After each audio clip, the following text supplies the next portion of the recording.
শামসুল হক ফরিদপুরি রহমতুল্লাহি আলাইহি হুজুর একদিন যাবেন ঢাকা থেকে গহরডাঙ্গায়, নৌকায় উঠছেন। এই নৌকায় যখন উঠছেন তখন রাত হয়ে গেছে, ওনার বাড়ি পর্যন্ত নৌকায় পৌঁছায় দিবে। মাঝিও হুজুরের বাড়ি চিনে, অনেক প্যাসেঞ্জার নৌকায় উঠলো, ঘাটে ঘাটে মানুষকে নামায়া হুজুরের ঘাটটা একবার সব শেষে মাঝি কয়, হুজুর আমি রাত 6টা বাজুক আমি আপনারে বাড়ি পৌঁছায় দিব, হুজুর আমি আপনারে চিনি, হুজুর একটু দোয়া করবেন। হুজুরের ঠিক আছে বাবা চলো। কনকনে কুয়াশার রাত, শীতের রাত, কুয়াশা, দেখাও যায় না ঠিক মতো, যাইতেছে মানুষ ঘাটে ঘাটে নামছে। হুজুরের ঘাট সবার পরে, আরো বেশ সময় লাগবে হুজুরের ঘাটে যাইতে। ওই অবস্থায় হুজুর বলতেছে, বাবা মাঝি আমারে তুমি এখানেই নামায় দাও। কি কন? এখানেই নামায় দাও। কেন? বাবা আমার এখানে নামাও। হুজুর এটা তো আপনার ঘাট না, এখানে যদি আপনি নামেন তাহলে আপনাকে বিশাল বড় একটা হাওর পায়ে হেঁটে যাওয়ার লাগবে, আর এত রাত, প্রচন্ড কুয়াশা, কিছু দেখা যায় না। হুজুর কেন আপনি এই কাজ করবেন? আপনার ঘাটে নৌকা যাবে। হুজুর বলতেছে, বাবা তুই বুঝবি না, তুই আমাকে এখানে নামায় দে, দ্রুত নামা, আমার কাজ আছে, এখানে নামা, আমি হাওরটা পাড়ি দিয়ে পায়ে হেঁটে যাব। মাঝি অবাক হয়ে গেল। মাঝি মনে মনে কয়, আমি চিন্তায় পড়ে গেলাম, হুজুরের এত রাতে কাজ কি? এত রাতে হাওরে হুজুরের কাজ কি? কয় তাহলে ঠিক আছে আমি নামাব ঠিক, কিন্তু আমি পিছনে পিছনে যাব। হুজুর কি কাজ করে একটু দেখার জন্য হুজুরকে নামায় দিল মাঝি। পিছনে পিছনে মাঝিও নামলো, হুজুরে দেখেন নাই। মাঝি দেখতেছে, কয় আমি দেখলাম হুজুর সামনের দিকে হাঁটতেছেন, প্রচন্ড কুয়াশা, ভালো করে দেখাও যায় না, আমাকে হুজুর দেখেন না, পিছনে আমি হুজুর খেয়াল করেন নাই, আমি একটু দূরে অবস্থান করতেছিলাম, আমি তো ঝাপসা ঝাপসা হুজুরকে দেখতেছি, যাইতেছেন, একটু পরে তাকায় দেখি নামাইলাম আমি একজন, কিন্তু কিছুক্ষণ পরে দেখি হুজুরের ডানে বামে সামনে পিছনে শত শত মানুষের আওয়াজ। আমি অবাক হয়ে গেলাম, অবাক, ভয় পেয়ে গেলাম। নামাইলাম আমি একজন মানুষ, কিন্তু ওনার ডানে বামে এত মানুষের আওয়াজ, এরা কারা, এদের পরিচয় কি? পিছনে পিছনে আমি যাইতেছি, হুজুর ওদের সাথে কথা বলতেছেন, আর ওরা হুজুরকে, একজন মন্ত্রী মিনিস্টার যেভাবে হাঁটি এইভাবে হুজুরকে সামন দিক দিয়ে রাস্তা দেখে দেখে নিয়ে যাইতেছে। বাড়ি পর্যন্ত যাওয়া মাত্রই আমি দেখলাম লোকগুলা আর কেউ নাই, সবাই অদৃশ্য হয়ে গেল।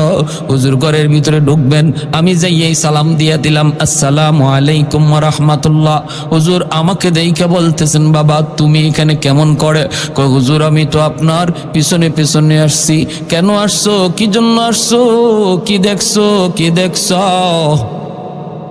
কয় হুজুর আমি যা দেখছি আমার ভিতরে পানি নাই, কলিজায় পানি নাই, আমি তো প্রচন্ড ভয় পাইছি হুজুর। হুজুর আগে বলুন এরা কারা? আমি নামাইলাম আপনাকে একা, কিন্তু এত মানুষ, এরা কারা, কি এদের পরিচয়? এবার হুজুর বলতেছে, বাবা আমি বলতে পারি তোর কাছে এক শর্তে, বাবা আমার জীবদ্দশায় কারো কাছে কিছু বলবা না, কারো কাছে কিছু বলবা না। সে বলতেছে ঠিক আছে হুজুর আমি বলবো না। খাঁটি আল্লাহওয়ালারা তাদের নিজেদের কারামত কারো কাছে বলে না, কেউ দেখলে সেটা বলতেও নিষেধ করে, ঠিক কিনা জোরে বলেন?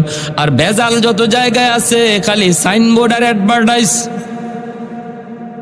ভেজাল যত আছে, আশিক রসুল, মাহবুবে খুদা, গাউসে হামদানি, কুতুবে রব্বানি, সারাসুল্লি সুলকানি, নাম আর খুঁজে পাওয়া যায় না। নাম কই গেল? লকবার উপাধি পড়তে পড়তেই শেষ, ঠিক কিনা? এক লোক ময়মনসিংহ গেছে, আসার পথে প্রচন্ড কুয়াশা, এরকম বন্ড ফিসাব। ড্রাইভাররা কয় থাম, সামনে দেখোস না কিছুই দেখা যায় না? ওখানে দেখ একটা বোর্ডিং দেখা যায়, সিট আছে কিনা একটু দেখ। তো ড্রাইভার গেছে, গিয়া বোর্ডিং ম্যানেজার রেখায়, স্যার রাত বাজে প্রায় 3টা 2টা, বলতেছে স্যার আপনাদের হোটেলে কোনো সিট আছে? সিট তো আছে, থাকবো কেটা? থাকবো কে? থাকবে আশিক রসুল, মাহবুবে খুদা, গাউসে হামদানি, কুতুবে রব্বানি, সারাসুল্লি সুলকানি, কইতে কইতে 16টা টাইটেল। ম্যানেজারে ধর্মে ভাগো, সিট নাই। ম্যানেজারে ভাবছে 16টা সিট লাগবো, নাম যখন 16টা কইছে, ম্যানেজারে ভাবছে সিট লাগবে কয়টা? 16টা। কয় সিট নাই, সিট নাই ভাই, যান যান। আর কয় হুজুর সিট নাই। হুজুর কয় সিট না হইলে কেমনি যাবি? যাওয়ার তো কোনো উপায় নাই। হোটেলের বারান্দায় গামছা বিছা, চাদর বিছায় রাত কাটা। হোটেলের বারান্দার মধ্যে চাদর বিছায় ঘুমায় রইছে। ফজরের সময় ম্যানেজার উঠছে, ওইটা দেখে এত মোটা এক হুজুর গড়াগড়ি করে শীতের মধ্যে কনকনে কাঁপে। কয়েক বেড়া ঘটনা কি? এখানে হুজুর নিয়ে এরম করো? কয় তুই হুজুর নিয়ে এখানে কি করো? তুই আমার কাছে ভিতরে সিট চাইলি না? কয় আমি তো আপনার কাছে সিট চাইছি। কয়েক বেটা তুই তো সিট চাইলি 16টা, তাই বললে কি আমার কাছে 2টা সিটও নাই? এখন হুজুর উঠছে, উঠতে কয় রে, এই টাইটেলে আমাদের দুনিয়াতেও সিট দিল না, মরণের পরেও সিট দিত না, ঠিক না? এই টাইটেলে দুনিয়াতেই সিট দিছে না, মরার পরেও সিট দিবে। এজন্য খাঁটি আল্লাহওয়ালা চেনার উপায় হলো তারা সহজ সরল সাদা সিধা, এত অ্যাডভার্টাইজও নাই, এত গাওয়াগাওয়িও নাই, হ্যাঁ, এত লৌকিকতাও নাই। শামসুল হক ফরিদপুরি রহমতুল্লাহ আলাইহি ওই মাজিরে বলতেছেন, আমি বলতে পারি তোকে, শর্ত হলো আমার জীবদ্দশায় কারো কাছে এই কথা বলবা না। বলেন হুজুর? বাবা আমি যখন নৌকায় ছিলাম, এই নৌকায় থাকা অবস্থায় এই এলাকার জিন্নাতের সর্দার আমার কানে কানে আইসা সালাম দিয়া কয়, হুজুর আমরা আজ অনেক দিন যাবৎ আপনার অপেক্ষায়, আমাদের ভিতরে অনেক সমস্যা চলতেছে, কেউ কারো কথা মানে না, এমন দ্বন্দ্ব কোনাকুনি হওয়ার সম্ভাবনা আছে। এক পর্যায়ে আমরা সবাই একমত হয়েছি যতগুলি সমস্যা আছে সবগুলির সমাধান আপনার কাছ থেকে নিব। আপনি যা বলবেন আমরা সবাই মাথা পেতে মেনে নিব, কেউ আর আমরা কোনো ধরনের বিরোধিতা করব না। হুজুর একটু দয়া করে যদি এই জায়গায় নামতেন, পায়ে হেঁটে যদি বাড়িতে যাইতেন, হাওরটা আমরা পাহারা দিয়া দিয়া আপনাকে বাড়ি পর্যন্ত পৌঁছায় দিব, আর মাঝখানে আমাদের যত যা কিছু জানার প্রয়োজন সব আমরা জেনে নিব। আল্লাহু আকবার। मैं तालिब मौला हूँ मेरे इश्क़ निराला,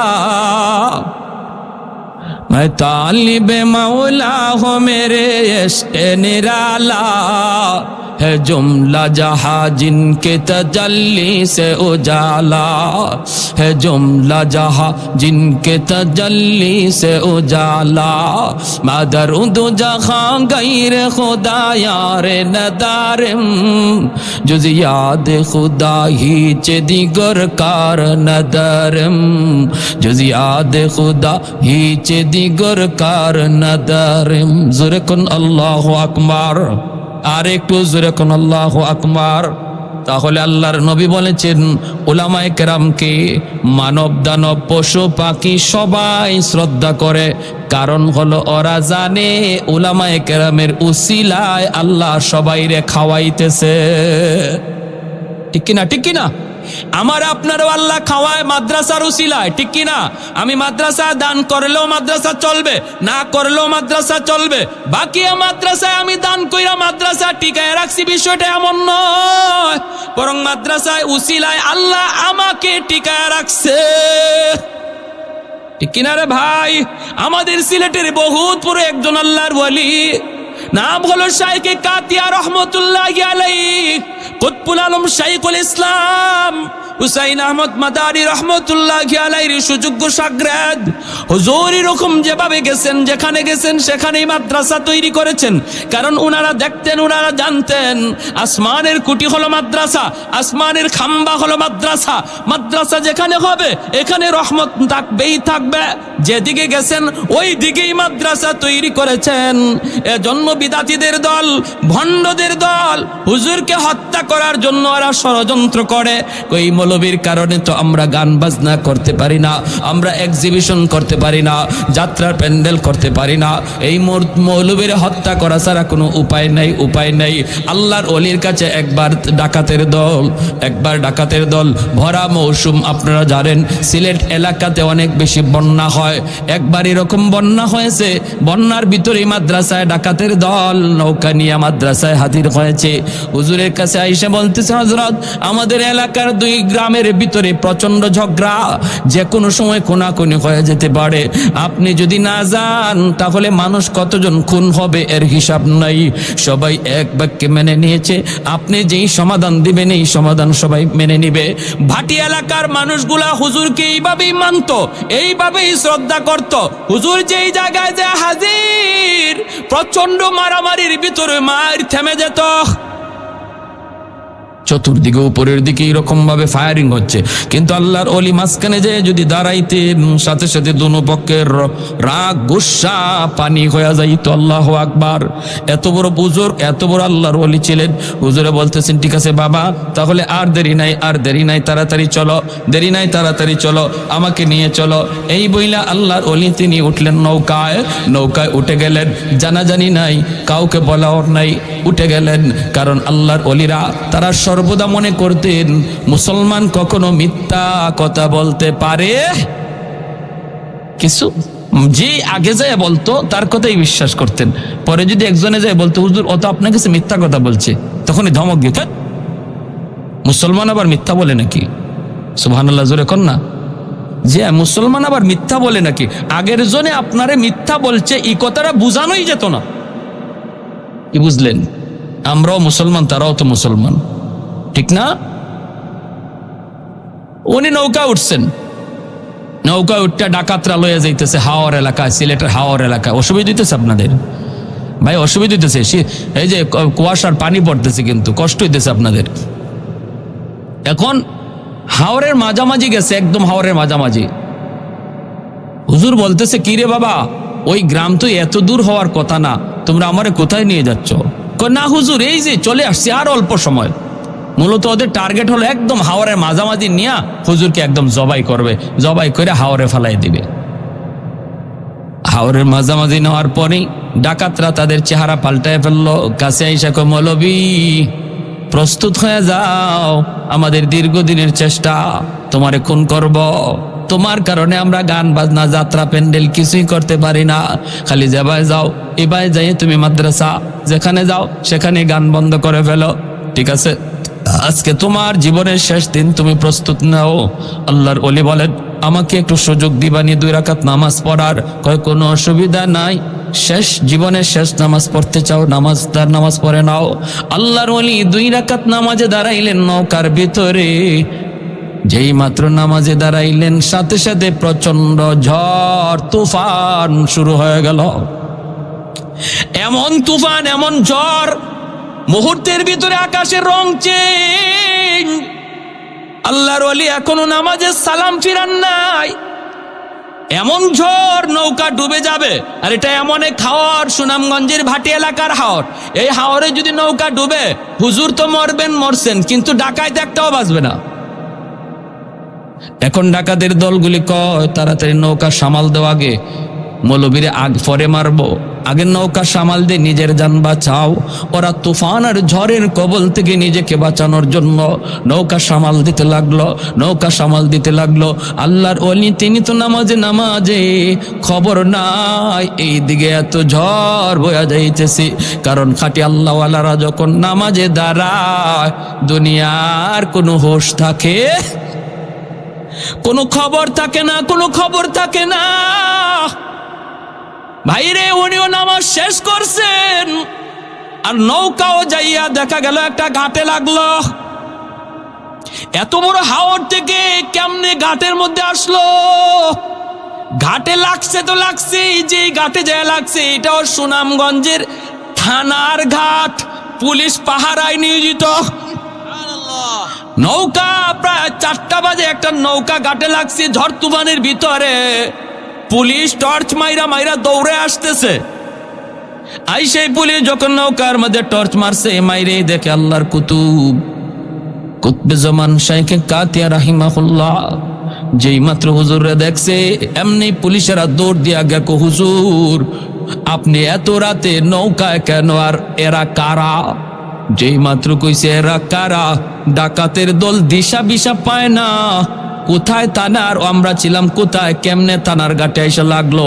হায়, আমরা কার বিরুদ্ধে লাগছিলাম? হুজুরের পায়ে পইরা পা ধইরা মাপ চার কো, হুজুর জীবনের জন্য তওবা করলাম, গুনাহ তো সারছি আজীবন আপনার খাদেম হইয়া থাকব। আমাদেরকে আজকের মতো বাঁচান। যেই পুলিশেরা কয় হুজুর এরা কারা আপনার পা ধরতেছে, হুজুরে বলতেছেন না কোনো অসুবিধা নাই, এরা সব আমার খাদেম। নৌকা ভুল করে এখানে চলে আসছে, একটা অন্যায় করছে তাই মাপ চাইতেছে। আল্লাহু আকবার। পুলিশদের কাছে পরিচয় দেন নাই ওরা যে ডাকাত। এই আল্লাহর ওয়ালি এই ডাকাতদেরকে বলছিলেন বাবা শুন, তোরা যে এমন ঘটনা ঘটাইছো আমার জীবদ্দশায় কারো কাছে বলবি না, আমার ইন্তেকালের পরে যদি বলতে চাও বলবা। আমরা আল্লাহর ওলির ইন্তেকালের পরে খবরগুলা পাইছি এবং ওরা বলছে আমরা যে হুজুরের খাদেম, আমরা কিন্তু শুরুতে খাদেম ছিলাম না, আমরা হুজুরকে মারার জন্য ডাকাত সেজে এসেছিলাম, আমরা হলাম ডাকাত। কিন্তু ঘটনা ছিল এই আল্লাহর ওলির ওই কারামতের পর আমরা তওবা করে সবাই আল্লাহর ওলির খাদেম হয়ে গেছি। এজন্য রে ভাই উলামায়ে কেরামের কদর করো, উলামায়ে কেরামকে চিনো, মাদ্রাসাকে কদর করো, মাদ্রাসাকে কদর করো। আল্লাহ নবী রহমতের নবী বলেন হাফেজে কোরআন জান্নাতের দিকে যায় আর কয় আল্লাহ আমার মা কই, আমার বাবা কই? আল্লাহ কইব যাও তার আব্বা আম্মারে জাহান্নাম থেকে উঠে আনো। জাহান্নাম থেকে বাপ মারে যখন উঠে আনবে তার দাদা দাদি নানা নানি তখন ওইটা কইব বাবা তোমরা তো তোমাদের সন্তানের উসিলায় আজকে জান্নাত পেয়ে গেছো, কিন্তু সে তো আমাদের নাতি, আমরা তো কত আদর করছি, কত মায়া করছি, আমি নানা আমি নানি কত মায়া করছি, আজকে আমরা বিপদে পড়ে গেছি বাবা, তোমরা তো মুক্তি পেয়ে গেছো। আমার ভাইটারে বইল একটু সুপারিশ করার জন্য। তার আব্বা আম্মা আয়েশা তার সাথে জান্নাতের দিকে রওনা দিবে, কিছু দূর যাইয়ে বাপ মা থেমে যাবে। ছেলে কইবা আব্বা তুমি থামছো কেন, আম্মা তুমি থামছো কেন? তখন মায় কানবো, বাবায় কানবো, কান্দা কইব বাবা তুমি যদি তোমার বাপ মা সারা জান্নাতে না যাও আমরাও আমাদের বাপ মা সারা জান্নাতে যাইব না। তখন আল্লাহ কইব যাও তার দাদা দাদি নানা নানিরে তুইলা আনো। দাদা দাদি নানা নানিরে তুইলা আনার সময় এলাকার মানুষেরা তাদেরকে দইরা বলবে বাইরে তোমরা তো মুক্তি পেয়ে গেছো নাতির সুপারিশে, কিন্তু আমরা ওই এলাকার মানুষ যে এলাকার মাদ্রাসায় পইরা তোমাদের নাতি হাফেজ হইছে, আলেম হইছে, আমরা ওই এলাকার মানুষ, আমরা মাদ্রাসাকে কদর করতাম, আমরা তার থাকার জায়গা করে দিছিলাম, খানার ব্যবস্থা করে দিছিলাম, আমরা তার সহযোগিতা করেছিলাম, একটু যায়া বইল মালিকের কাছে আমাদের জন্য যেন একটু সুপারিশ করে। দাদা দাদি নানা নানি আইসা ওই মানুষগুলার কথা তারে শোনাবে। তখন সে আল্লাহর কাছে কইব মালিক যাদের সহযোগিতায় আমি কোরআন সিনাই নিয়েছি ওই মানুষগুলাকে যদি আমার সাথে না দেও আমি জান্নাতে যাইমু না। আল্লাহ পাক তখন কইব যাও মানুষগুলোর জাহান্নাম থেকে উঠে আনো। উঠে আনার পরে একজনে কইব হুজুর আপনি আমারে চিনছেননি, আনাল্লাযী সাকাইতুকা মা, আমি আপনাকে একদিন এক গ্লাস পানি পান করাইছিলাম। আনাল্লাযী ওয়াহাবতু লাকা ওযুআ, হুজুর আমাকে আপনি বুঝি চিনেন, আমি আপনারে একদিন এক বদনা ওজুর পানি দিছিলাম। নবী বলেন এইভাবে অসংখ্য মানুষ, কেউ কইব এক বস্তা দুই বস্তা চাউল দিছি, কেউ কইব আমি 1000 টাকা দিছি, আপনি যেই মাদ্রাসায় পড়ছিলেন এই সহযোগিতা পাইয়া সিনায় আপনি কোরআন নিছেন। আল্লাহ পাক কইব ফেরেশতারা আমার কোরআনের পাখিরে যতজনে চিনতেছে আর সে যতজনকে চিনে কোরআনের ইজ্জতের খাতিরে বরযাত্রীর মতো তার সাথে জান্নাতে দিয়া দাও। এজন্য একজন আলেম একজন হাফিজ অসংখ্য অগণিত মানুষকে সুপারিশ করে জান্নাতে নিব। কারা এরা? কয় যারা তারে আলেম হাফেজ বানাইতে সহযোগিতা করছিল। আমরাও সহযোগিতার হাত বাড়াইতে কারা কারা রাজি? হাত উঠে আল্লাহকে একটু দেখা। আল্লাহ তুমি প্রতিটা হাতকে কবুল করো, জুড়ে বলি আমিন। সর্বশেষ যেই মানুষটাকে আল্লাহ জান্নাত দিবে এরপরে কোনো মানুষকে আল্লাহর জান্নাত দিবে না, ওই মানুষটাই হবে সর্বশেষ জান্নাতি। এই মানুষটাকে ইমানের বদৌলতে আল্লাহ জান্নাত দিবে। হাজারো হাজারো বৎসর সে জাহান্নামের আগুনে জ্বলবে, আল্লাহকে শুধু ডাকবে ইয়া হান্নান ইয়া মান্নান কয়া ডাকবে। আল্লাহ পাক তার ডাকে কোনো জবাব দিবেন না, শাস্তি তার পেতে হবে মেয়াদ পর্যন্ত। মেয়াদ শেষ হওয়ার পর আল্লাহ জিব্রাইলকে বলবেন, জিব্রাইল জাহান্নামের ভিতরে যায় একটু ঢুকো, যায় দেখো কে আমি আল্লাহকে এইভাবে ডাকতেছে। জিব্রাইলে আমিন তিনি জাহান্নামের ভিতরে যায় ঢুকবেন। মুসনদে আহমদ হাদিসের কিতাবের মধ্যে হাদিস কানা এনেছেন, পরিভাষায় হাদিসের পরিভাষায় এই হাদিসের নাম হাদিসে মুসালসাল বিদ্যাহাক। ভাইয়েরা বন্ধুরা, জিব্রাইলে আমিন জাহান্নামের ভিতরে যায় ঢুকলেন। জাহান্নাম তালাশ করে জিব্রাইল ওই মানুষটারে পায় না। আওয়াজ জিব্রাইল শুনতে পান, কিন্তু মানুষ তিনি পান না। আল্লাহকে ডাক দিয়ে বলি, মালিক আওয়াজ তো আমিও পাই, ডাকতেছে তোমাকে ইয়া হান্নান ইয়া মান্নান ইয়া হান্নান ইয়া মান্নান কয়া ডাকতেছে। আল্লাহ বলে, জিব্রাইল তুমি পাও না? কয় না গো মালিক, পাই না। আল্লাহ বলবেন, জিব্রাইল বের হয়ে আসো, বের হয়ে আসো। জিব্রাইলে আমিন বের হয়ে আসার পর মালিক তার কুদরতি হাত মোবারক জাহান্নামের ভিতরে নিজেই ঢুকায়া দিবেন। একটা মানুষ হাজার হাজার কোটি কোটি বৎসর জাহান্নামের আগুনে জ্বলার কারণে এই মানুষটা আর মানুষের কোনো আকৃতি নাই, নাক মুখ চোখ তার চেনা যায় না, কয়লার টুকরার মতো হয়ে গেছে রে। জাহান্নামের আগুনে জ্বলতে জ্বলতে কয়লার টুকরার মতো হয়ে গেছে। আল্লাহ পাক রব্বুল আলামিন কুদরতি হাতের মধ্যে তারা উঠাবেন। উঠে আল্লাহ পাক বলবেন, বান্দারে কেন আমাকে তুমি ডাকতেছো? জাহান্নাম তো আমাকে ডাকার জায়গা নয়, আমাকে ডাকার জায়গা ছিল দুনিয়ার জগৎ। দুনিয়াতে একবার যদি আমাকে ডাক দিতে ৭০ বার আমি জবাব দিতাম, যেরকম সুবহানাল্লাহ। তাহলে বলুন তো, আমল করার জায়গা মরার পরেই না মরার আগে? এ ভাই খেয়াল করে শোনা, আল্লাহ পাক রব্বুল আলামিন বলবে, বান্দা কেন ডাকো একটু বলো। তখন বলবে, মালিক ও মালিক, দুনিয়াতে আমি আমল করতে পারি নাই, আমলের মধ্যে আমার অনেক ঘাটতি, কিন্তু মালিক উলামায়ে কেরামের জবানে শুনেছি তোমার নাম রহমান, তোমার নাম হলো রহিম। আল্লাহ রহমান নামের খাতিরে একটু রহম করবানি, রহিম নামের খাতিরে মায়া করবানি।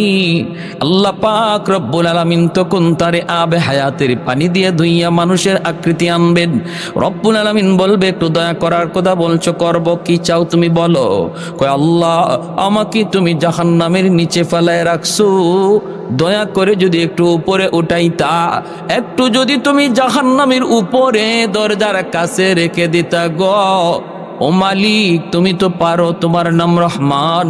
আল্লাহ পাক রব্বুল আলামিন তখন বলবে, বান্দা ঠিক আছে, আমি তোমার উপরে রহম করলাম, কথা আমি রাখলাম, কিন্তু ওয়াদা করো, ওয়াদা করো এরপরে আর তুমি কিছু চাইবা না।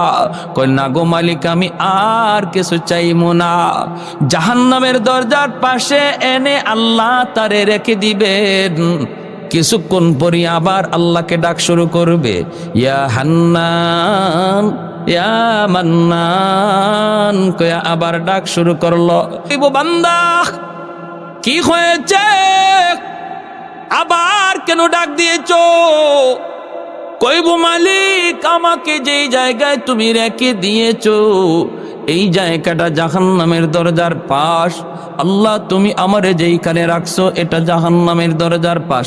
এই জায়গাটা যেমন দরজার পাশ, ওই জায়গাটাও দরজার পাশ। আল্লাহ তুমি যদি আমাকে দয়া করে এই পাশে না রেখে ওই পাশে রেখে দিতা। তোমার নাম তো রহমান, তোমার নাম তো রহিম। বলুন তো আপনারা বুঝে থাকলে বলুন, দরজার এই পাশ ওই পাশ বেশ কম আছে না নাই? আরো জোরে। এই পাশ হলো জাহান্নামের ভিতর, আর সে এখন যে পাশে যাইতে চায় এটা জাহান্নামের বাহির। সে এই কথা কয় না আল্লাহ আমারে জাহান্নামের বাহিরে দিয়া দেও, এই কথা কয় না, না কয়ে বুদ্ধি করে কয় আল্লাহ আমারে যেখানে রাখছো এটা তো দরজার পাশ, তো এই পাশে না রাখি আমার ওই পাশে রেখে দাও। আল্লাহ পাক রব্বুল আলামিন তখন বলবে বান্দা তুই না ওয়াদা করেছিলি আর কিছু চাইবি না? কয় মালিক আমি তোমার দয়ার কাঙ্গাল, আমি তোমার মায়ার কাঙ্গাল। আল্লাহ তুমি তো দয়া করলে কারো কাছে তোমার জবাব দেওয়া লাগবে না। রব্বুল আলামিন তখন বলবে বান্দারি ঠিক আছে তোর কথা আমি রাখলাম, দরজার ওই পাশেই রেখে দিলাম, কিন্তু ওই পাশটা তো জাহান্নামের বাহির, বুদ্ধি করে তুই কথা বলছো নে আমি তোর কথা রাখলাম, কিন্তু ওয়াদা কর এরপরে আর কিছু চাইবা না, এরপরে আর কিছু। কয় মালিক ওয়াদা করলাম আর কিছুই চাইমু না, কিছুই চাইমু না। আল্লাহ পাকের কাছে দ্বিতীয়বার ওয়াদা করলো, আল্লাহ তারে জাহান্নামের বাহিরে এনে রেখে দিলেন। কিছু দূর যাবার কিছুক্ষণ যাবার পরেই সে তাকায়া দেখে ওই যে দেখা যায় জান্নাতের গেট, জান্নাতের গেটটা তার নজরে পড়লো। জান্নাতুল ফেরদাউস, জান্নাতুল নাঈম, জান্নাতুল মাওয়া, জান্নাতের গেটটা দেখে আবার ডাক শুরু করে দিছে মালিক। আল্লাহ পাক তখন কইব বান্দারে কেন আবার ডাক দিলি? কয় মালিক আমারে তুমি যেই জায়গায় রাখছো এই জায়গাটা জাহান্নামের ভিতরেও না জান্নাতের ভিতরেও না।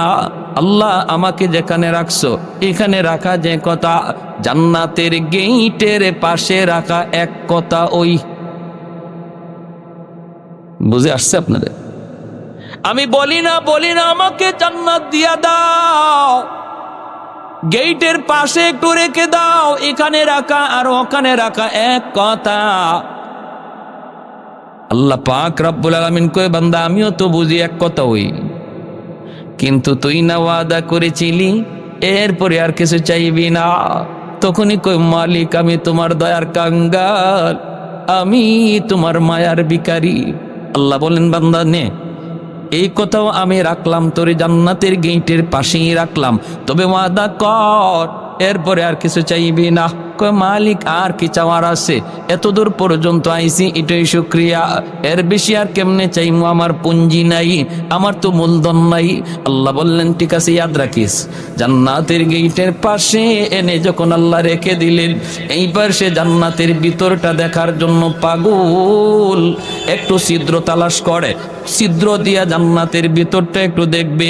আল্লাহ পাক রব্বুল আলামিনের মানসা হলো তারে আল্লাহ পাক জান্নাতের ভিতর দেখাবে। এরে যুবক আজকে কোন নেশায় পড়ে তুমি এত পাগল হইছো? কোন পাগলে তোমারে পাইছে? কোন শান্তির আশায় তুমি দৌড়াইতেছো? কোন মজা পাইয়া বেঈমানদের ষড়যন্ত্রে পা দিয়ে দিছো? জান্নাতের যেই শান্তি আর নিয়ামত আর আনন্দ আল্লাহ পাক জান্নাতের গেট অল্প এক পলকের জন্য আল্লাহ গেটটা একটু ফাঁক করে দিবে তার এক নজর দেখার জন্য। সুবহানাল্লাহ জোরে কোন। যেই মাত্র নজরটা একটু এক পলকের জন্য জান্নাতের ভিতরে পড়ছে সাথে সাথে আবার গেট লেগে গেল। এক পলকের জন্য জান্নাতের আরামাইশ আনন্দ আর চিত্ত বিনোদনের যেই দৃশ্য আল্লাহ রেখে দিয়েছে এই দৃশ্য দেখা মাত্রই আবার পাগল হইয়া ওয়াদার কথা বইলা আবার ডাক শুরু করছে। আল্লাহ আবার বলবে বান্দা আবার কেন ডাক দিলি? তখনই কয় আল্লাহ আমারে কি দেখাইছো তুমি? এতদিন দেখি নাই, ভালোই তো ছিলাম, দেখে তো পাগল হয়ে গেলাম। আল্লাহ কি রাখছো তুমি জান্নাতের ভিতরে? আদাতুল ইবাদিয়াস সালিহিন মা লা আইনুন রাআত ওয়ালা উযুনুন সামিআত ওয়ালা খাতারা আলা কলবি বাশার। আল্লাহ নিজে বলেন জান্নাতের ভিতরে এমন আরাম আয়েশ আমি আল্লাহ রেখে দিয়েছি তোমাদের চোখ কোনোদিন এমন আরামায়েশ দেখে নাই, কান কোনোদিন এমন আনন্দ আরামায়েশের কথা শুনে নাই, এমনকি তোমাদের অন্তর কোনোদিন কল্পনাও করতে পারে নাই এত আনন্দ এত আরাম আমি জান্নাতে রেখে দিয়েছি রে বান্দা। ভাইয়েরা বন্ধুরা, এই দৃশ্যটা দেখা মাত্রই সে পাগল হয়ে আবার ডাক দিবে। আল্লাহ পাক রব্বুল আলামিন বলবে, বান্দা কি হয়েছে বল? কয় মালিক, আমার এক নজর দেখে তৃপ্তি মিটে নাই, আল্লাহ আমাকে তুমি একটু ভালো করে দেখার সুযোগ দিবানি। আমি শুধু জান্নাতের ভিতরে ঢুকবো দেখার জন্য, দেখি আবার দৌড় দিয়া বের হয়ে আসবো। আমি জান্নাতে থাকবো না, কারণ থাকার মতো আমার কাছে কোনো মূলধন নাই, পুঁজি নাই, আমার তো জীবনে নেক আমল কম। আল্লাহ আমি তো আমল করতে পারি নাই, কিন্তু অন্তরের মধ্যে ঈমান রয়েছে। নবী বলেন, লা ইয়াদখুলুন নারা আহাদুন ফি কলবিহি মিসকালু হাববাতি খারদালিন মিন ঈমান। ঈমানের সরিষা পরিমাণ দানাও যার অন্তরে থাকবে, আল্লাহ তারও চিরকাল জাহান্নামে জ্বালাবে না। জোরে কোন সুবহানাল্লাহ।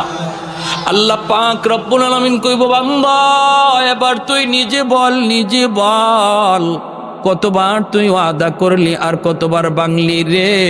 তখনও কইব, মালিক আমি তোমার দয়ার কাঙ্গাল, আমি তোমার মায়ার কাঙ্গাল। আল্লাহ পাক তখনও তার উপরে দয়া করবে। কেন দয়া করবে না? কারণ আল্লাহর মানসাই হলো তারে জান্নাত দেওয়া, সর্বশেষ জান্নাতি। এরপরে কোন লোককে আল্লাহ আর জান্নাতে দিবে না, সেই সর্বশেষ জান্নাতের দরজা আল্লাহ সিলগারা মারবে, আর কোনো মানুষ জান্নাতে ঢুকতে পারবে না। এই মানুষটারে আল্লাহ বলবে, যা দিলাম তোরে জান্নাত দেখার, কিন্তু সময় কত দূর, আল্লাহ ঢুকমু আর বের হয়ে আসুন। আল্লাহ পাক কয়, এই কথার মধ্যে ওয়াদা চিনি, ওয়াদা কয় ওয়াদা 100%। বলে আগের মতোই না, নতুন করে কয় না, আগের মতো না, আগের মতো না, এই ওয়াদা আমি ভাঙবো না, ঢুকবো আর বের হয়ে আসবো। আল্লাহ বলতেছেন বারবার, শোন ভালো করে বল, আগের মতো নাকি পাকা পোক্তা? কয় পাকা পোক্তা। আল্লাহ আগের মতো হবে না। এইবার আল্লাহ পাক বললেন, ঠিক আছে ঢুকবি আর বের হয়ে আসবি, দেরি করবি না। যেই মাত্র আল্লাহ পাক জান্নাতের গেটটা একটু খুলে দিবেন তারে জান্নাত দেখার জন্য, মায়ার নবী হাদিস শরীফের ভিতরে বলেন, এই লোকটা তখন 16ই ডিসেম্বরে দৌড় প্রতিযোগিতায় যেমন বাচ্চারা দৌড় দেয়, কোমর একদম শক্ত গইরা, সেও এরকম প্রস্তুতি নিবে দৌড় দেওয়ার জন্য। গেটটা খোলা মাত্রই এমন একটা দৌড় দিছে, আর পিছনের দিকে আর ফিরে তাকায় না, শুধু ভিতরে ঢুকে দেখা দেখি বন্ধ, খালি ভিতরে ঢুকে। ওর মনে ইচ্ছা হইল আগে ভিতরে ঢুকি, বের হতে যেন সময় লাগে, দেখমু পরে, আগে ভিতরে ঢুকি, যদি আল্লাহ কয় বের হ, বাইরে বার সময় খালি দেখমু। এমন দৌড়, আর পিছনে তাকায় না। আল্লাহ পাক দিছে ধমক, এই বান্দা থাম। ধমক খাইয়ে থামছে। আল্লাহ পাক কয়, কি রে, এটাই ওয়াদা ছিল? এটাই কি তোমার সাথে কথা ছিল? বের হও। যখনই আল্লাহ বলছে বের হও, তখনই মাথাটা নিচের দিকে দিয়া অনুতপ্ত হইয়া অনুশোচনার সাথে কই, মালিক তুমি আমাকে বুঝি জান্নাত থেকে বের করে দিবা? আল্লাহ পাক কয়, আমি কেন বের করব? তুই তো নিজেই বললি জান্নাতে ঢুকবি আর বের হয়ে আসবি। কোন মালিক, তুমি যদি আমাকে জান্নাত থেকে বের করে দাও গো, তাহলে তোমার ওয়াদা ভাঙ্গা হবে। আল্লাহরে কয়, কথা বুঝছেন? আমারে যদি এখন তুমি জান্নাত থেকে বের করে দেও, তোমার ওয়াদা ভাঙ্গা হবে। আল্লাহ পাক কইলি কি তুই? আমি তোর সাথে কখন ওয়াদা করলাম? এতক্ষণ পর্যন্ত শুধু ওয়াদা করলি তুই আর ভাঙলেও তুই, এখন আমি তোর সাথে কখন ওয়াদা করলাম? কয় মালিক, আমার সাথে ওয়াদা করো নাই, কিন্তু মুমিনদের সাথে কোরআনে ওয়াদা করেছো। আমি উলামায়ে কেরামের জবানে শুনছি, আল্লাহ তুমি যারে একবার জান্নাত দাও, এই জান্নাত থেকে আর তুমি বের করো না, এটা তোমার ওয়াদা নি। আল্লাহ পাক কই, হয় এটা তো আমার ওয়াদা ঠিকই আছে। কই যদি ওয়াদা ঠিক থাকে, আমি তো কোনো না কোনো শুরুতে বুদ্ধি করে হোক আর চালাকি করে হোক ঢুকে গেছি। আমি তো জান্নাতে ঢুকে পড়েছি, বুদ্ধি করে হোক আর চালাকি করে হোক জান্নাতে ঢুকে পড়েছি। এখন যদি তুমি আমাকে বের করে দেও, তোমার ওয়াদা খেলাফি হয়, রব্বুল আলামিন তখন কুদরতি মুস্কি হাসলেন।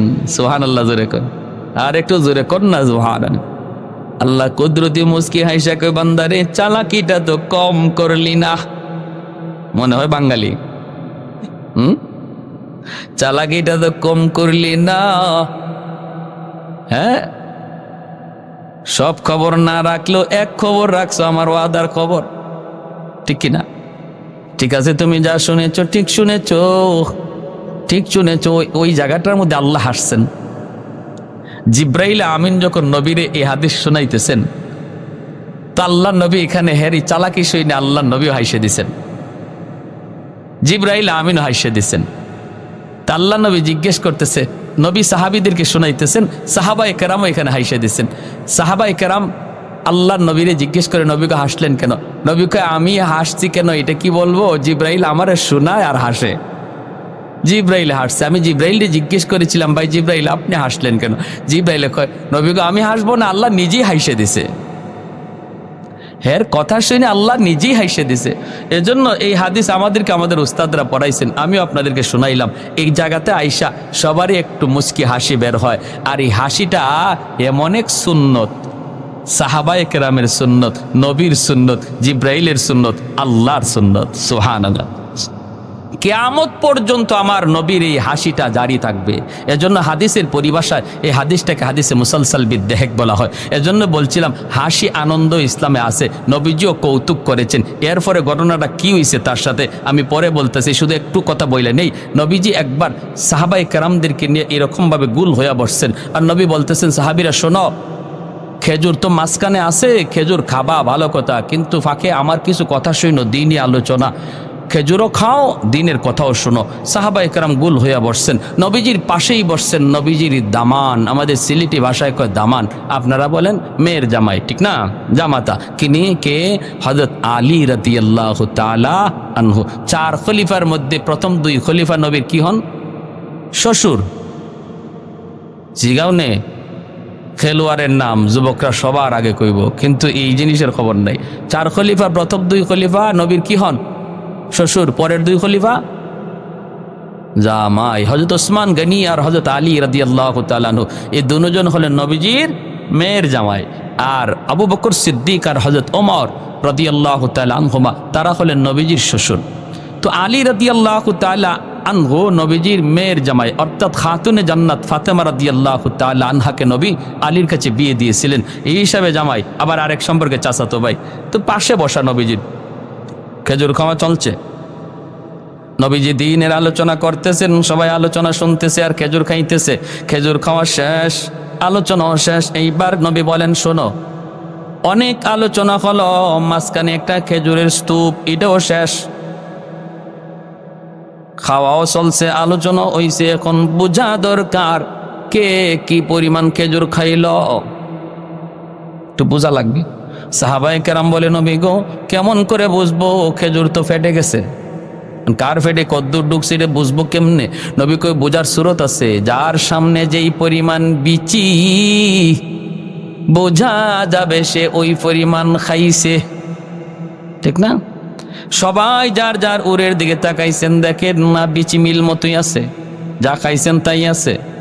কিন্তু সবাই নজর করে যখন আলীর দিকে তাকান, দেখেন আলীর সামনে খেজুরের বিচির স্তূপ, ডাবল বিচি, গিলা দেওয়া। এখন সাহাবায়ে কেরাম চোখ বড় বড় করে ফেলছে, আরে বাপরে, আলী যে এত বড় খাদক, এটা তো আগে জানি না। হ্যাঁ, আমরা নবীজির হাদিস শুনতেছি, কথা শুনতেছি, হ্যাঁ, মনোযোগ আমাদের এদিকের। আর আলী তো দেখা যায় ফাঁকে দিয়ে খেজুর 2টা করে মারছে, বুঝছেন? এখন হযরত আলী রাদিয়াল্লাহু তাআলা উনি নিজের উড়ে তাকাইছেন, নিজের দিকে তাকায় উনি বেকুব বনে গেছে, ইন্না লিল্লাহ, আমার সামনে এত বিচি কি? আমি তো এত খেজুর খাই নাই, আমার সামনে এত বিচি। আর সবাই ওনার দিকে তাকাইতেছে, চোখ বড় বড় করে, উনি সরে গেছে শরমের মধ্যে, লজ্জায়। কিছু মানুষ আছে দেখবেন, আপনি যত কথাই কন, কথা কইবেন আপনি কন, কিন্তু এর খানা বন্ধ নাই, ঠিক না? আর কিছু মানুষ আছে কথা কওয়ার সময় যদি, খানা খাওয়ার সময় যদি কথা কয়, হ্যাঁ হাতে খানা প্লেটের মধ্যে হাত রেখে বয়ে দেয়, খাইতেই পারে না। আর মাশাআল্লাহ কেউ আছে মেশিন চলছে, তুমি যত গল্পই করো মেশিন চলবো, ঠিক কিনা? ওই অবস্থায় আল্লাহর নবী, রহমতের নবীও তাকাইছেন, সবাই তাকাইছে আলীর দিকে। আলী চিন্তায় পড়ে গেছেন যে আমি তো এত খেজুর খাই নাই, বিচি আসলো কোত্থেকে? হঠাৎ করে তাকাইছেন শ্বশুরের দিকে, নবীজি পাশেই বসা, দেখেন আল্লাহর নবীর সামনে খেজুরের বিচি একটাও নাই, একদম খালি, অথচ নবী খেজুর খাইছেন। আলী কেমন বুদ্ধিমান ছিলেন, আলী তো টের পেয়ে গেছেন যে আচ্ছা আমার শ্বশুর তো এখানে আমার একটা লজ্জায় পালাইছেন, শরম দেওয়ার চাইছেন।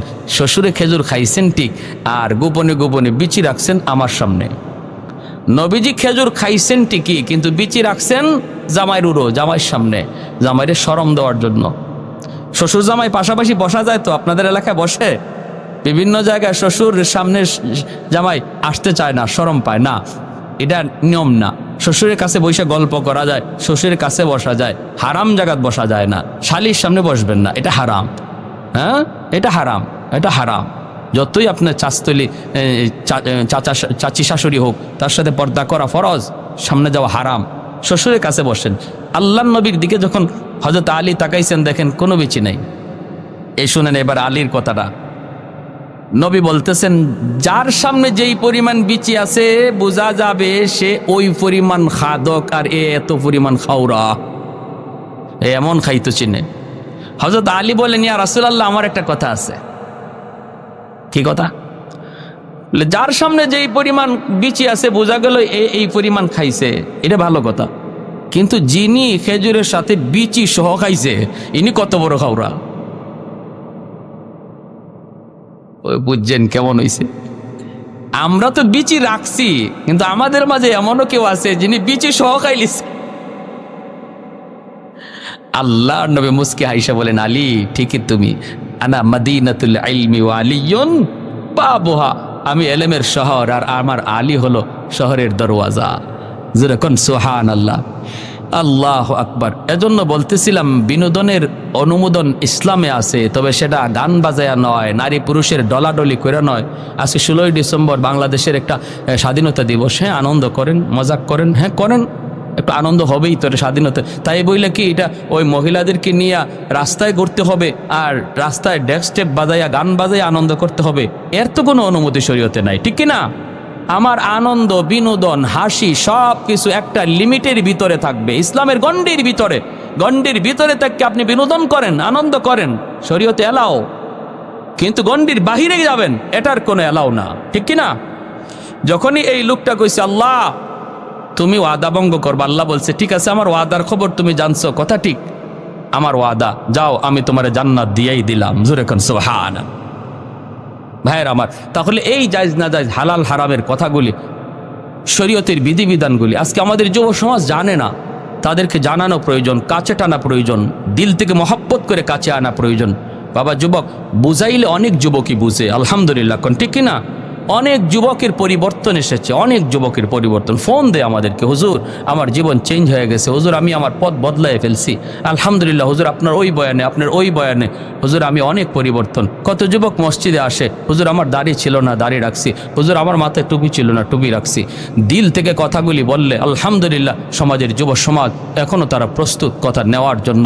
এজন্য আমি কথাগুলি বললাম, যুবক আল্লাহর দোহাই, আমার জীবনের প্রতিটা কাজ যেন শরীয়তের গণ্ডির ভিতরে হয়। আর এই কথাগুলি আমি তখনই জানবো যখন উলামায়ে কেরামের সাথে চলবো, যখন মাদ্রাসা আসা যাওয়া করব, আলেম উলামা আসতেছেন শুনছি, সাথে সাথে সেখানে যেয়ে বসবো।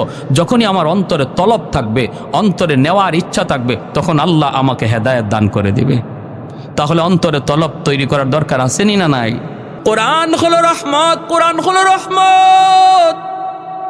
আমাদের দুনিয়ার চুম্বক লোহা টানে, আর কোরআন হলো এমন এক চুম্বক, যেই চুম্বক আল্লাহ পাকের রহমত টানে। ঘরের মধ্যে যদি কোরআন তিলাওয়াত হয়, ঘরের মধ্যে রহমত নাজিল হয়। যেই সমাজে মাদ্রাসা থাকে এই সমাজে রহমত নাজিল হয়, যেই সমাজে উলামায়ে কেরামের কদর থাকে এই সমাজে রহমত নাজিল হয়। আলেম উলামার কদর, মাদ্রাসার কদর যারা করে এই সমাজে আল্লাহ রহমত নাজিল করে। এক যুগের মানুষগুলির ঘরে ঘরে রহমত ছিল, কারণ ঘরে ঘরে তখন কোরআনের তিলাওয়াত হতো। হুজুররা পানি ফোড়া দিলে পরে ডাইরেক্ট অ্যাকশন ছিল। এখনের যুগে পানি ফোড়ায় কাম হয় না, তাবিজ ফোড়ায় কাম হয় না। হুজুরের কোনো দোষ না, দোষটা হলো ঘরের। যেই ঘরে কোরআন তেলাওয়াত হয় এই ঘরে রহমতের দরজা খোলা থাকে।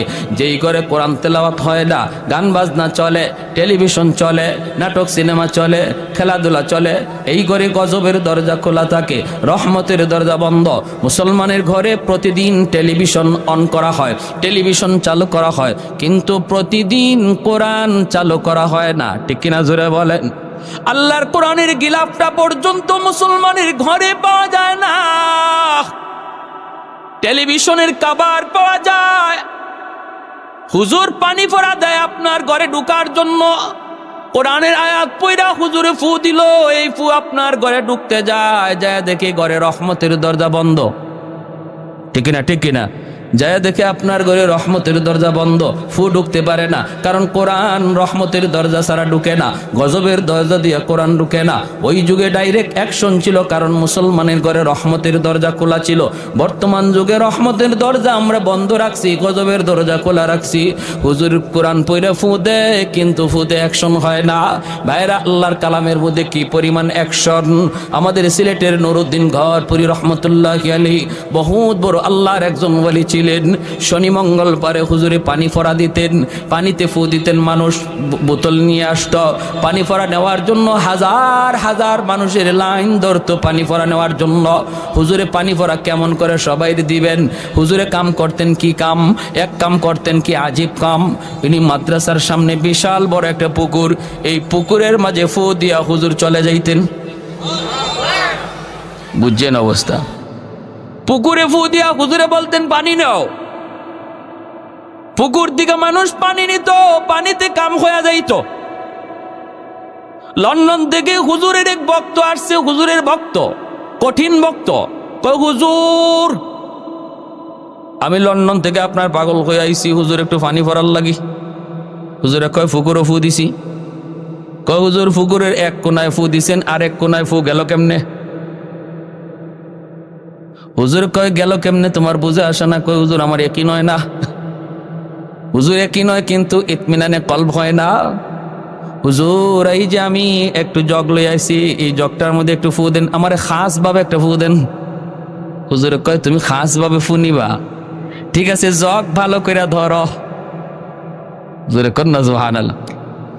কাচের জগ, কাচের জগ। আমাদের উস্তাদরা পাশে ছিলেন, যারা নিজের চোখে দেখছেন।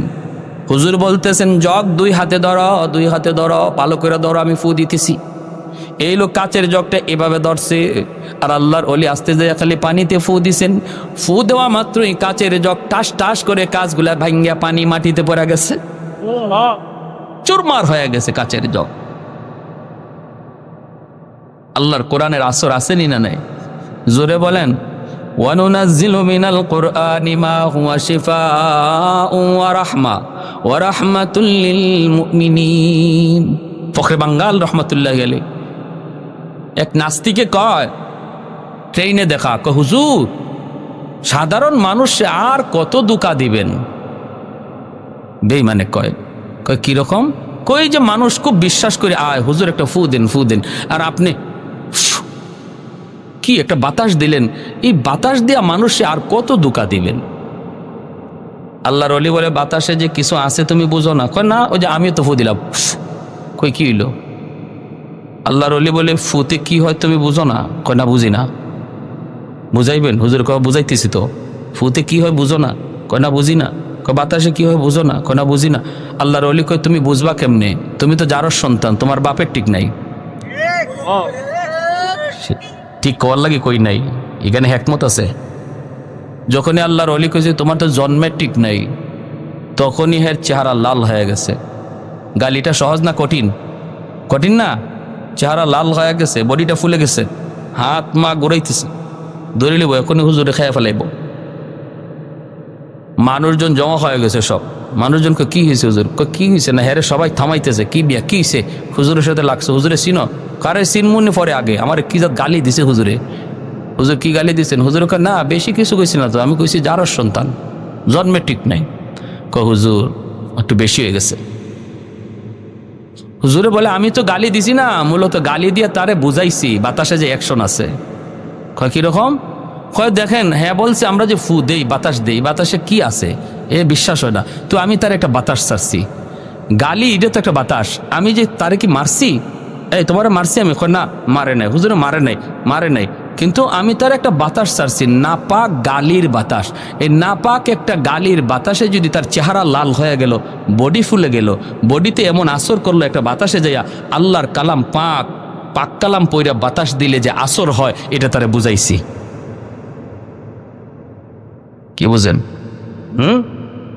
যেমন কুকুর তেমন হইছে না হইছে না? 100 এজন্য বলতেছিলাম, যেই ঘরে কোরআন তিলাওয়াত হয় এই ঘরে রহমতের দরজা খোলা থাকে, রহমতের দরজা খোলা থাকে। ভাইয়েরা, যেই সমাজে মাদ্রাসার কদর, এই সমাজে রহমত নাজিল হয়, তাহলে আমাদের এলাকার জন্য যদি রহমত চাই, মাদ্রাসাকে ভালোবাসতে হবে। ঠিক কিনা? জোরে বলেন, আরো জোরে। মাদ্রাসার প্রতি বিদ্বেষ রাখা যাবে না, মাদ্রাসার প্রতি কোনো ধরনের খারাপ চিন্তা রাখা যাবে না। ছোট ছোট বাচ্চাগুলি ভুল হতেই পারে, এরা মানুষ, ফেরেশতা না, ভুল হতেই পারে। আমি যদি মাদ্রাসাকে দিল থেকে মহব্বত করি, তাহলে ভুল চোখে পড়লে আমি মাদ্রাসায় এসে যেভাবে সংশোধন হয় সেভাবে বলবো। রাস্তাঘাটে মাদ্রাসার বিরুদ্ধে কথা বলে বদনাম করব না। যদি করি তাহলে বোঝা গেল মাদ্রাসার সাথে আমার দুশ্মনী। আমার বদনামের কারণে যদি একজন মানুষ তার সন্তানকে মাদ্রাসা দেওয়া থেকে ফিরায় নেয়, না মাদ্রাসায় দেওয়ার চিন্তা করছিলাম, দিমু না, মাদ্রাসার ছাত্র নাকি এমন করে, এই ছাত্ররা মাদ্রাসায় না আসার কারণে যে পরিমাণ দোষী তার বাপ মা, এর চেয়ে বেশি দোষী ওই সমাজের লোকটা। ঠিক কিনা? আরো জোরে। মহব্বত আলামত হলো আমি মাদ্রাসায় এসে সংশোধনের নিয়তে আলোচনা করব। ছোট ছোট বাচ্চা, মিয়া শুনেন, ভালো করে শুনেন, স্কুল কলেজের বাচ্চাদের সাথে মাদ্রাসার ছাত্র, এই শয়তান থাকে না? শয়তান থাকে ওই মাদ্রাসার ছাত্রের লগে।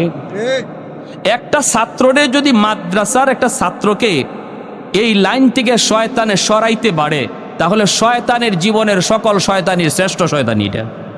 ঠিক কিনা? শ্রেষ্ঠ শয়তানি। এজন্য টাইম দেয় শয়তানি খুব বেশি মাদ্রাসার ছাত্রদের পিছনে। স্কুলের ছাত্রের পিছনে তো চাবি দিয়েই ছেড়ে দিছে, আর টাইম দেওয়া লাগে না, টাইম দেয় মাদ্রাসার ছাত্রের পিছনে। কোন রকম তার এই লাইন থেকে সরানো যায় কিনা।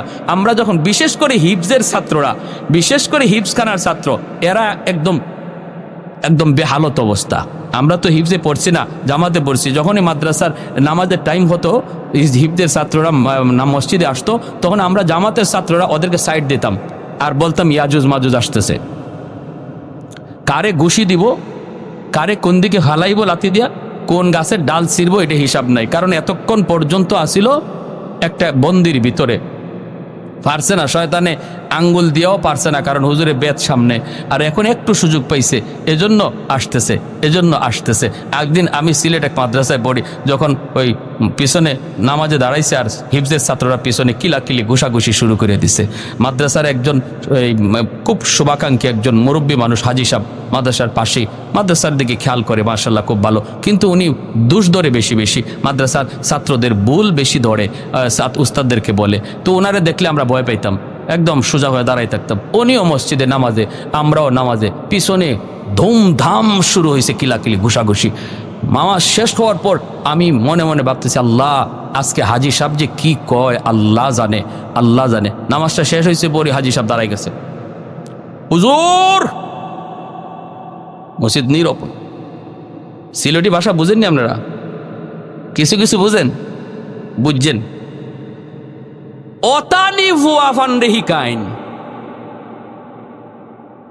তেল লাগলে তেল দেই, ডাউল লাগলে ডাউল দেই, চাউল লাগলে চাউল দেই, আর ফুয়াইনতে যে কিতা শুরু করেন, খাইয়া তেল বানাইন, মানে যা চাইন আপনারা, আমরা তো তাই দেই।